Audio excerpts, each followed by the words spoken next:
Welcome to Stuff You Missed in History Class, a production of iHeartRadio.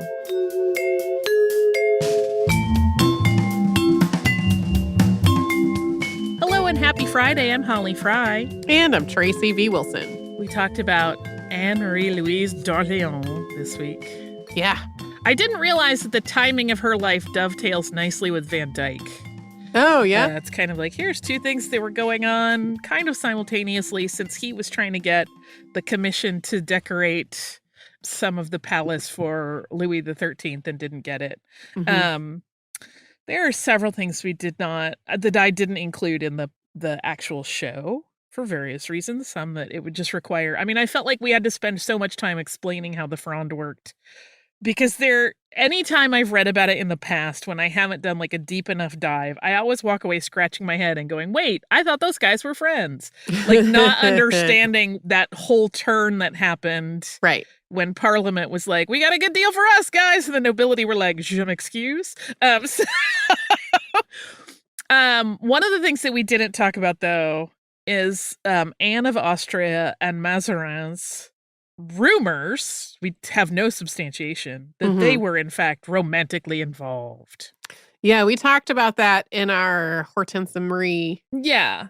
We didn't talk about it. It was a brief mention of that. Yeah. Which, there are even rumors that they secretly got married. Yeah. And this is a thing that I don't know how to feel about. Not specific to them, but in general. I feel like anytime, especially when there is a woman regent, like a mother to a monarch who is kind of running things, and she has a male advisor, the rumor is always that they're having an affair or that they're in love or possibly even married. I mean, we even see this with like Queen Victoria's mother and her advisor. Like there are even theories that man is actually Victoria's father in some circles. And then even Victoria and her advisors. And like, there's part of me that's like, is there no way people could imagine that a man and woman could be working together and not have some sort of romance between them? Right. And then on the other hand, I'm like, it's all so insulated and weird. I could see it being very natural for two people in that position where they're constantly together and the only two people that can really understand the other's life situation, where that would kind of magically set the alchemy in play of like a romance developing. I don't know. I mean, the bottom line is people will always speculate about whether or not any two people secretly are having some sort of romance. It just always makes me think about these things. I have no like summation or position on it. I just always find myself going, yeah, but is that the only thing we could possibly imagine? Is that the only option? Right. Like maybe they could just be BFFs. I don't know. The other thing that we didn't mention is that Anne-Marie-Louise connects to another podcast we did not that long ago, which is Jean-Baptiste Lully, the conductor, because she is the one who brought him to French court for the first time. And so that's pretty fascinating. Nothing more than that. Fascinating. Okay, here's the gross part. Okay, gross part. If you are squeamish about post-mortem yuckiness, I don't know, maybe skip ahead a minute and a half. Allegedly, at the funeral, something had gone wrong with her embalming, and there was an urn. I don't know why this would be the case. I'm sure there's some reason, but there was an urn that would have had entrails in it. Okay. And allegedly, it exploded. Oh, gross. And this was at the brand new area that had been built of Versailles. So some people have joked her parting gift was just to stink up Versailles on her way out because it was apparently utterly disgusting. I don't know if this is true or not. Yeah, I'm having question marks about like exactly what. Right, me too. Like what was happening with embalming at this point. Well, and the thing is, even if embalming was well established at this point, there is always the possibility that one guy got it wrong. Yeah. Yeah. Yeah. Like I know in North America, it's a comparatively recent thing. Like a 19th century thing, not a... Yeah. So, yeah. Yeah. But still, There's also the factor that, right, we are getting these accounts. This came up in that Sackville West biography. And so we're getting that account translated. And I also have that thing of like, has anybody gone back to retranslate it? Or even are there things that the best translator might not get because there's some nuance in the wording that that is completely out of practice now, that wasn't even very popular to begin with, like some turn of phrase. So I don't know. That's why I didn't want to include it, one, because yuck, and two, because I feel like there's some mystery as to whether or not it's true. But it's a funny thing to think about that even on the way out, she kind of flipped the bird to the monarchy and was like, nope. So 2 things. The first thing is what you were saying about like very old documents being translated. It reminded me a little bit of these annotated editions of Jane Austen's novels that I have, where it really is like the page of the novel on one page and the facing page is all annotations on it. And how much of that is just explaining things that is not terminology we use now, not how we think about things now, stuff like that, where like it would be like that furnishings meant furniture. Like that one came up several times. The only reason I remember it. But when there was one of the things that we were reading that was a quote from her and I stumbled over it and you were like, I don't know what that means. And I had a moment where it reminded me of that, of like reading through all of these annotations that just explained things that just aren't things that we say or do now so much. The other thing is, I was reading the outline for this episode when you sent it over to me, and I got to the part where it said Victoria Sackville West, and I was like, "Oh, that's funny. Is she related to Vita Sackville West?" Because it had just never occurred to me that her full first name was Victoria. Yeah. Like I have never heard her referred to as anything. I've admittedly like never read a full complete biography of her or anything, but like I have always heard her referred to as Vita Sackville West. So I just immediately assumed that this Victoria was some other person. She was not. One and the same. Yes. Listen, I'm always going to say Victoria because I love it. Yeah. Oh, Anne-Marie-Louise. Yeah. I said it to you during one of our breaks, but I really marvel at her being actively engaged in battle. Yeah.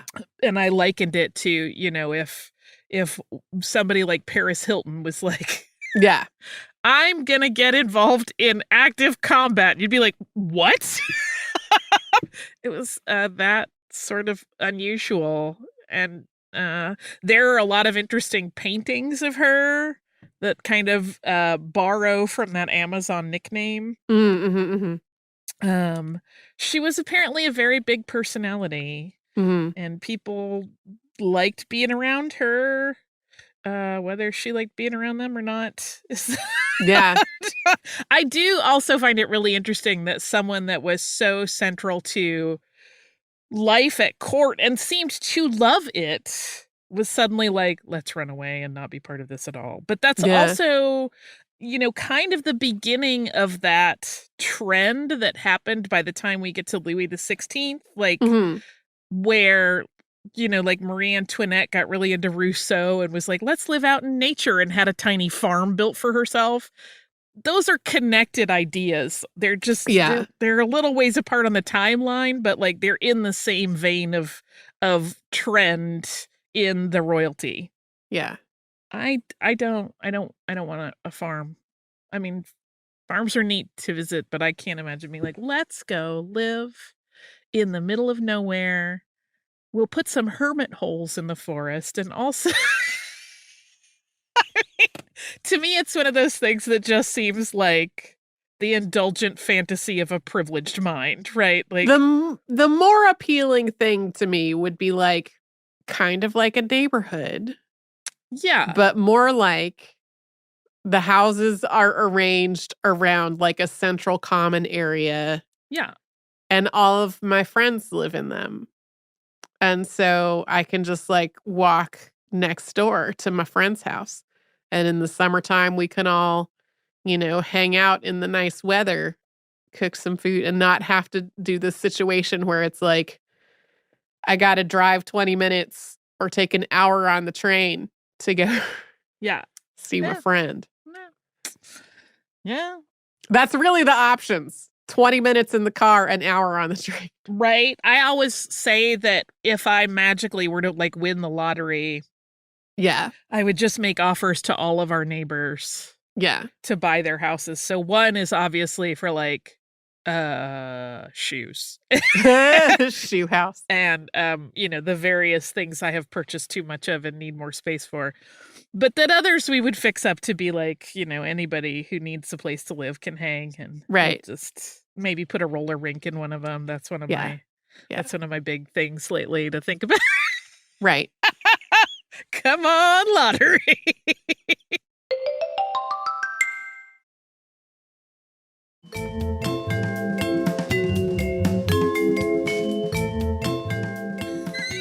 We talked about Harrison Dyar this week.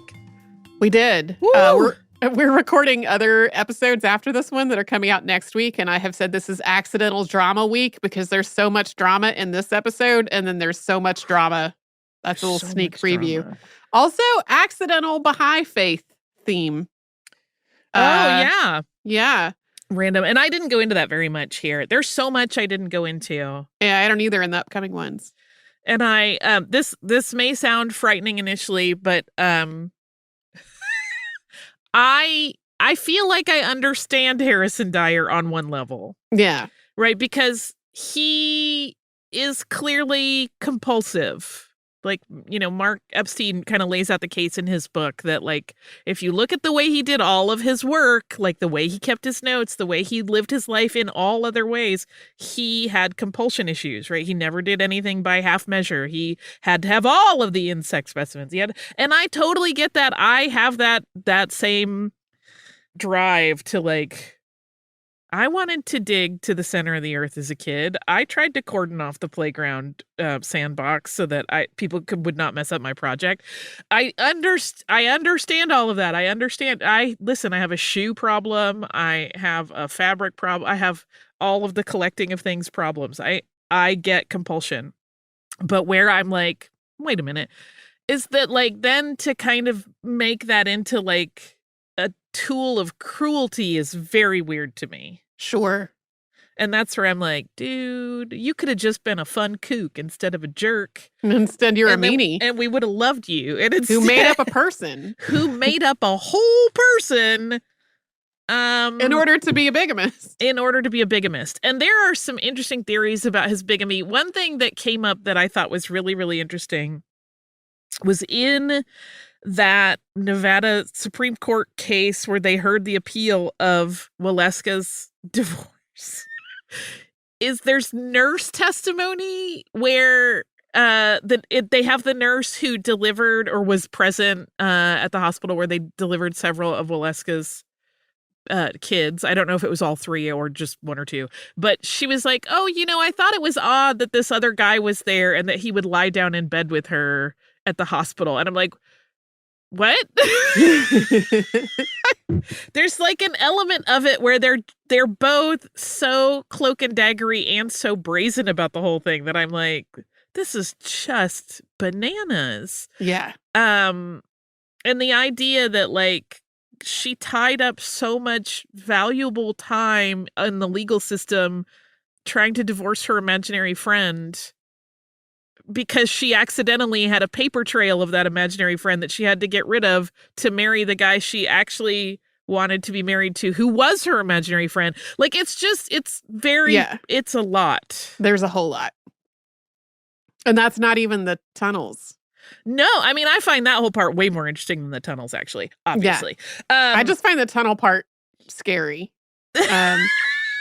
Because the idea that that he was, I mean, it does seem like some of his neighbors knew about it, at least at one point. Yeah.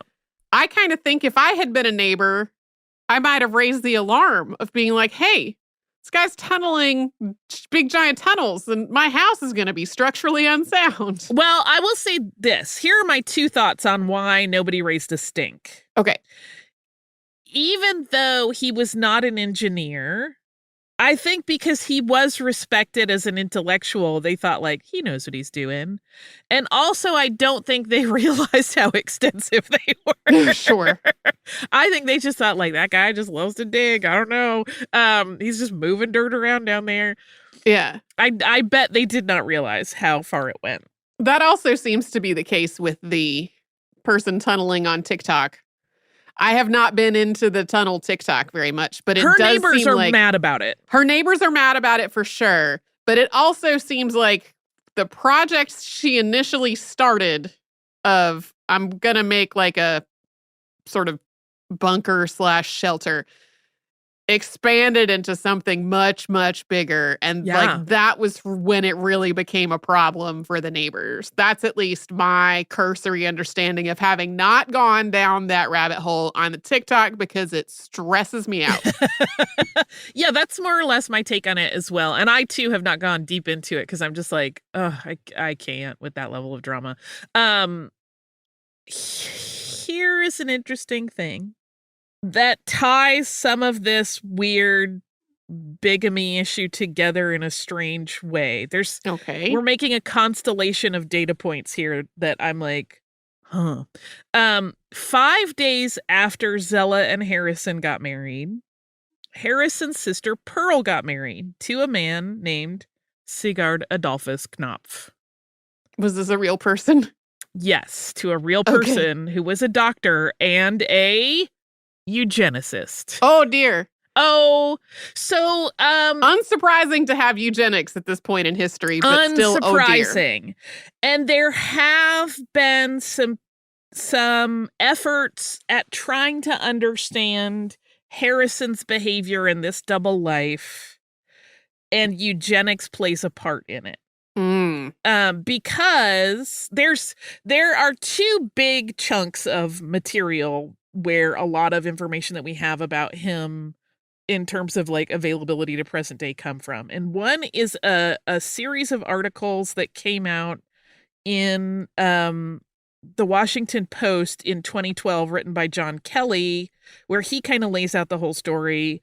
And then we have Epstein's book, and both of them mention that it seems as though Harrison was himself a eugenicist who believed his genetics were superior.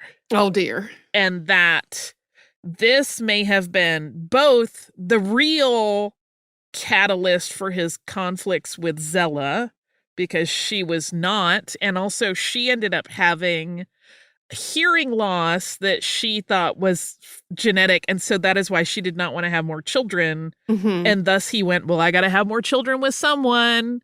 Oh dear. And that may have been his. It's a little bit tricky, right? Because I don't want anyone to think like that justifies it, or we're trying to say that explains it, but it is an explainer of his behavior, which is still bad. Right.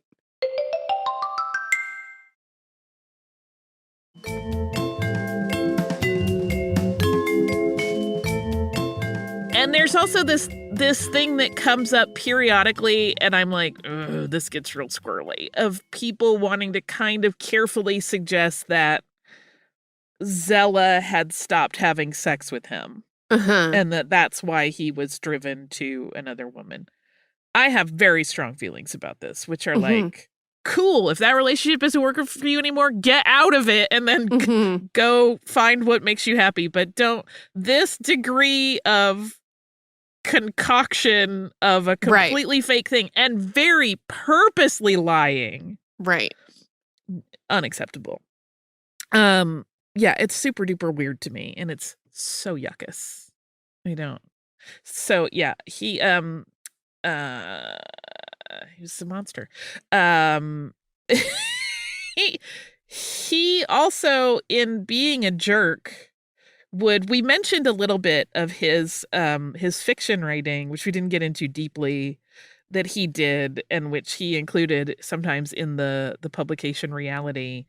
And he would do these really, really, it's almost like, self-insertion friend fiction that he would do in some of these stories, because a lot of his stories were clearly about things that were part of his life, like having two families, but he did one after he went after Miss Mitchell for her book and she sued him. He later wrote a short story called The Taming of a Suffragette, in which she is clearly a character in it that is very thinly veiled, that of course becomes not the hero of the piece, that's for sure. This is another accidental theme between today, like this episode on Dyar, and like our next week episodes. I feel like people are going to start guessing in the listener mail of what next week's episodes are, because next week's episodes also have a number of purported works of fiction that were like thinly veiled autobiographies. Yeah. I have such a list. I don't want to hit everything.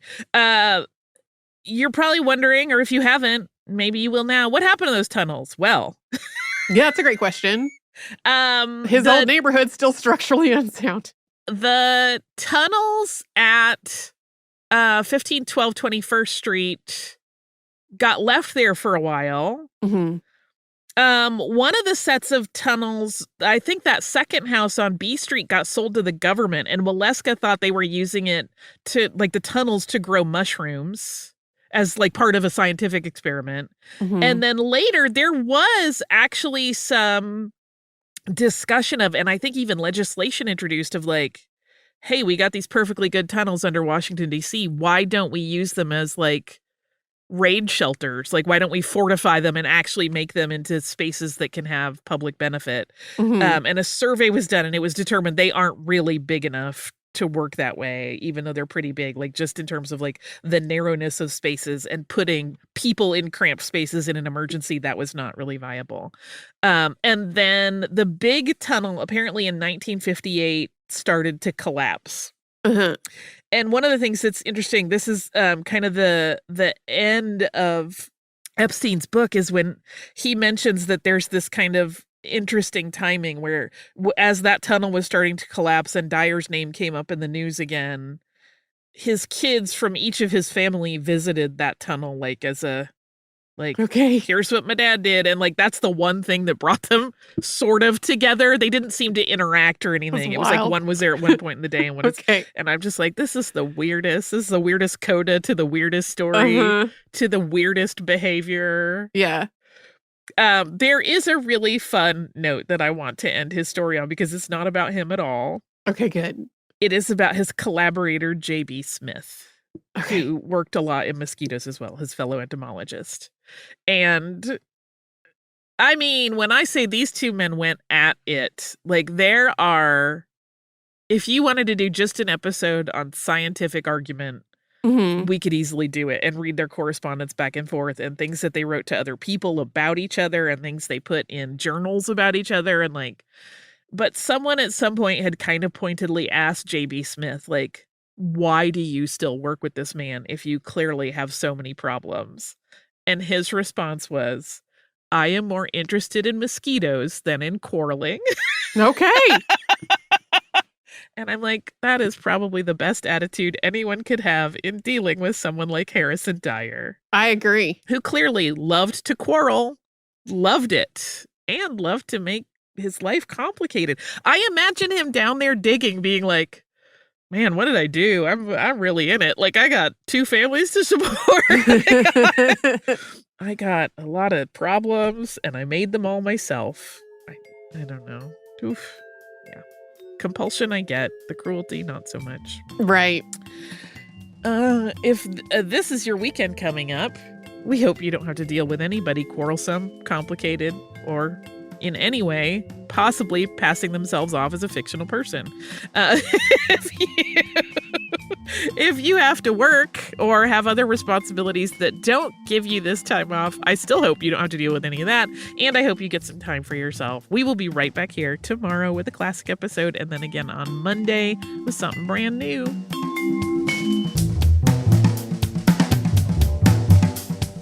Stuff You Missed in History Class is a production of iHeartRadio. For more podcasts from iHeartRadio, visit the iHeartRadio app, Apple Podcasts, or wherever you listen to your favorite shows.